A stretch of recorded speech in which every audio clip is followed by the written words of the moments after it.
If you're a Gen X like me, or even over the age of 40, then this video might be something that could help you. Should you ever lose your job in midlife like I did? Um, I never thought that this would happen to me, and when it did, I quickly realized just how unprepared I was. So I made a list here of some things that I wish that I had prepared myself with. So let's start with number one. The first thing that I wish that I had done, I wish that during my time of employment, I would have made a layoff folder. And this folder is something that I would have saved on the cloud, as well as also having a hard copy in my hand, because when you lose your job, I mean, you immediately have access to nothing. I mean, I think that they turn you off before they even, take you into that conference room and tell you that you're gone. Make sure you have a printed copy on hand. That's very important. And in this folder, you're going to want to put things. I'm going to look at my notes so I don't forget anything. First off, you're going to want to have an updated resume in there. And your resume shouldn't be more than 6 months outdated. And I learned that the hard way. And you should also have a master list of the actual work that you do, not just your job title, but have a list of all the things that you actually do in your job. And that'll mean so much more come this time.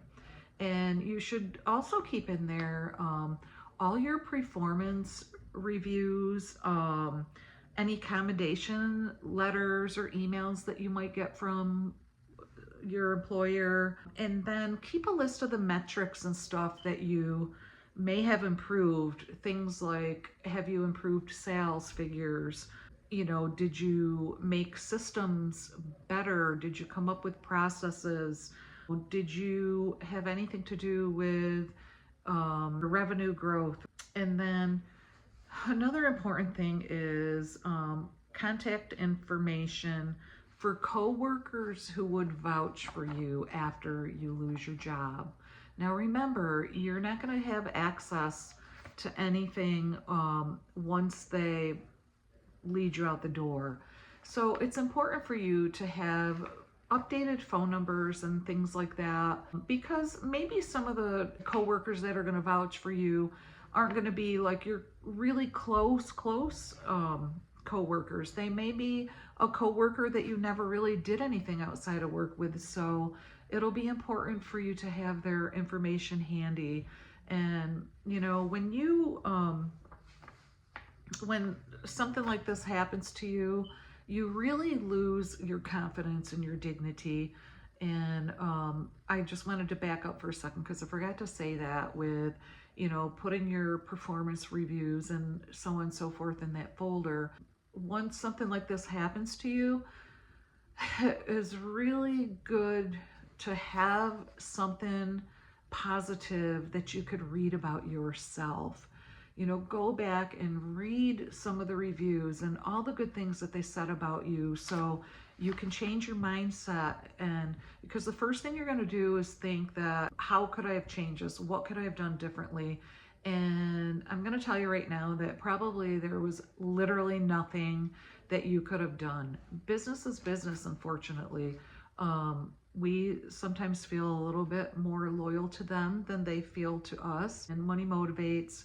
And if a business needs to do cuts, they're gonna do it whether they like you or whether they don't like you. So it's a really good thing to take that folder and to just look through it and, read about the goodness, all the good things that you did, and that'll help you through this time. Number 2 on my list, and this is an important one, and it might make you feel a little bit uncomfortable, but you have to be proactive for yourself. When you get hired and accept a job, you want to make sure that you understand all the benefits. And it's not just like understanding your health benefits of while you're working there, or how you submit a claim or anything like that. You want to know things like, let's see, I put them down on a list. Let me see if I can get to my correct note here.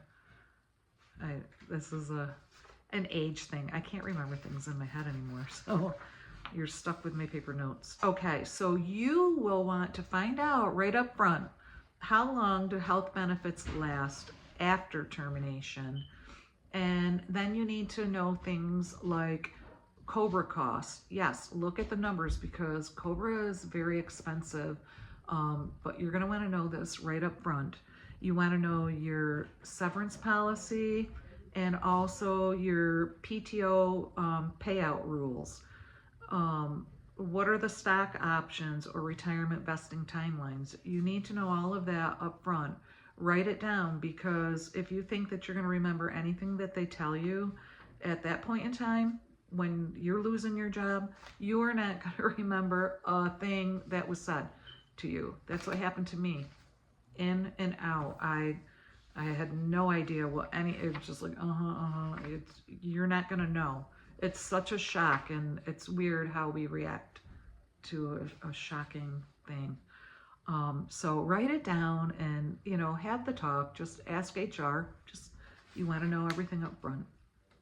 And so now on to number 3 is you should build a cash buffer. And ideally, this would be 3 to 6 months of a buffer, but I'm not talking extravagance or anything like that.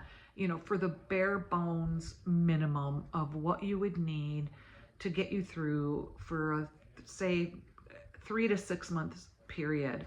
And I know that's not doable for everybody, but like for me, I worked at my job for I was just shy of my 25th anniversary when they let me go.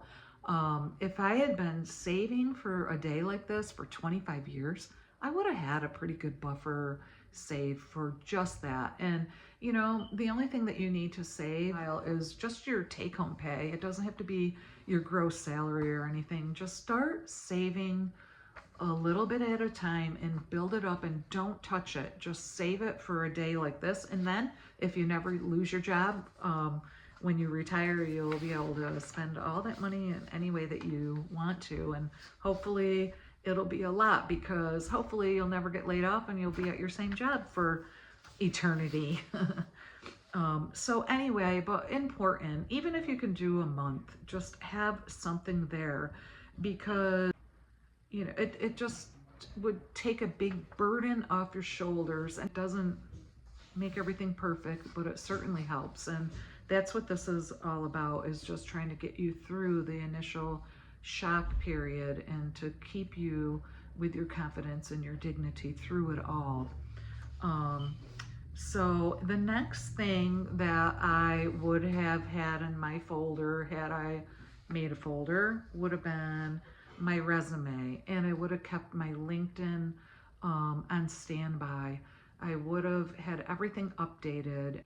Now, when I lost my job, I didn't even know things about the new way of doing resumes. I submitted a resume in the same format that I did back in 1989 when I got my first job. So that was probably a dead giveaway of how old I was when they seen this crappy resume come through. It's no wonder I didn't get a phone call from anybody for 6 months. Yeah, no, true story. So, keep your resume up to date. Don't let it get 6 months outdated. And on your LinkedIn, make sure it's showing your current roles and not just your titles, because titles really don't mean anything. You're going to want to have what your actual skills and what you actually do, because some of those words and sentences, they may catch the attention of an employer who's looking for somebody. And if you know some of the lingo that they know, or they understand what you're doing, they'll be more apt to give you a call. That's my opinion anyway. And so yeah, just have that updated, because when you're blindsided, you don't want to just start from zero like I did. And while you're grieving, no, I mean, you won't even be able to do your resume. It's a horrible task. But if you keep it up to date, then you never have to worry about it. And number 5, this is another thing that I really, really, really wish that I had done, and I just didn't know. People didn't tell me things like this. But I think it's important that even if you have a job, a full-time job, you should be doing something. You should have a side skill or a side income before you need it. It doesn't need to be a full business, but you need proof that you could earn outside of that one employer. Examples of this could be consulting, freelance work, teaching or coaching. You know, sell the things that you know. Your knowledge it's valuable. That's the word I'm looking for. Even small incomes restore your confidence, and confidence changes decisions that you make. And I wish I would have known that. I had no confidence, which made me desperate. And so, because I didn't get a phone call for 6 months, I accepted the first job that was offered to me, even though in my heart I knew that it was not something, it was way out of my comfort zone, and it was just not even something that I wanted to do. And it literally physically made me sick. And then number 6 is protect your identity. Here's what no one warned you about. Job loss in midlife doesn't just take your income, it shakes your whole identity. And so you need to stop tying your worth to that one job or your job title. Develop interests that aren't resume based, and build a sense of self that would survive a company decision if the decision was to let you go. And then another important thing is to know who you're going to call before it happens. Because when you're blindsided, your brain just goes on a freeze mode. You won't be able to think straight if you're anything like me, anyhow. I was terrible. And I think it's important to know throughout your life, like, who is that one practical person that would talk you off the bridge? Um, have their phone number on speed dial, because you're going to need them. And you're also going to need that emotional support person. For me, I didn't have anyone to really tell my true fears and my true sorrow to, because when you're in midlife and you lose your job, it's like an embarrassment. And so I played the role of, oh, I'm okay, that's fine, they just needed to do that. But deep down inside, it was just crushing me to death. And I really wish I just had that person I could have just cried my eyes out to and just shown my vulnerability to. And yeah, so have that person. And these people, I mean, they could be the same person.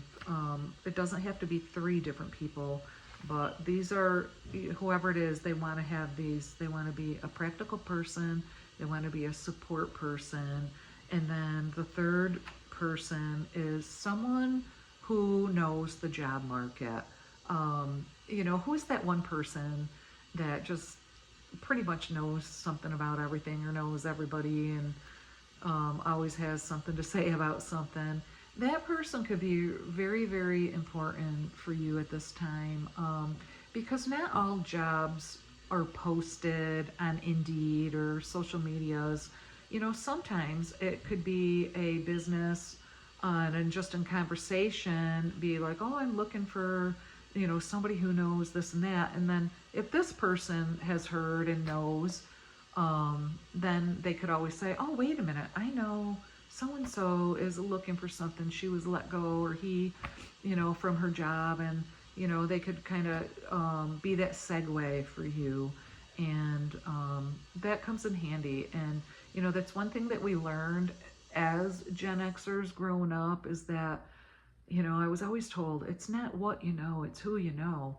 Well, now I know it's so true. It's in many, many forms. That is a very, very true statement. And so use that to your advantage. Make sure you have that person in mind who really knows the job market. And so then that leads me to number 8 on the list. Now, I don't want to create fear. I just want you to assume that this could happen to you, but don't live in fear. Hopefully, it never ever happens to you. But if it does, then you have something to stand on. So if you're watching this and thinking, you should probably do some of these, then maybe that's your cue. Maybe you should get this folder. Just, it won't hurt. I mean, have it ready. For me, I didn't have a warning, and it was a very, very dark and ugly time in my life. And if I could save anybody else from learning the hard way or just feeling the hard things that I did, then my mission is accomplished here. Preparation is not negativity. It is self-respect. And, you know, in a time when you're feeling like nobody respects you and you need to respect yourself to build up that confidence once again. And at this stage in life, we owe that to ourselves, don't we? So, I guess that's all I have. So, if this resonates with you, I hope that you will subscribe to my channel, Silver and Grace, because it's not only about gray hair and all of that kind of stuff. It's about different mindsets, and it's about, you know, owning what we've learned and what we know, and not being ashamed of aging and getting older. It's something that we should be proud of. So if you like this one, maybe you'll like the next one. So I hope to see you there. Bye-bye.